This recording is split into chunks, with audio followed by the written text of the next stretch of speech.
২৪-এর ৫ August হাসিনার পতনের পরই আলোচনায় উঠে আসে ২০১৩ সালের মতিঝিলের শাপলা চত্বরের গণহত্যার বিচার প্রসঙ্গ।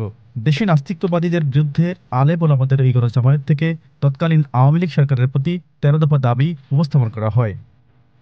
তবে সরকারের পক্ষ থেকে এই বিষয়ে কোনো সাড়া না পেলে ৫ মে মতিঝিলের শাপলা চত্বরে অবস্থান নেয় কয়েক লাখ হেফাজত নেতাকর্মী। আর এদিন রাতেই সেখানে গণহত্যা চালায় হাসিনা সরকার। আওয়ামী লীগের আমলে এ নিয়ে তেমন কোনো আলোচনা না থাকলেও গণহত্যার বিষয়টি ব্যাপকভাবে সামনে আসে হাসিনার পতনের পরই। এ নিয়ে তদন্ত শুরু করে আন্তর্জাতিক অপরাধ ট্রাইব্যুনাল। সম্প্রতি ট্রাইব্যুনালের চিফ প্রসিকিউটর মোহাম্মদ তাজুল ইসলাম জানিয়েছেন, ওই গণহত্যায় সরাসরি অংশ নিয়েছিল শাহবাগের গণজাগরণ মঞ্চের নেতাকর্মীরা।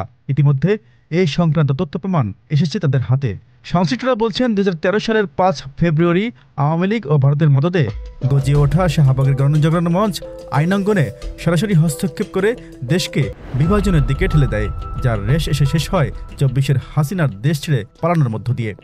Z news, Dhaka.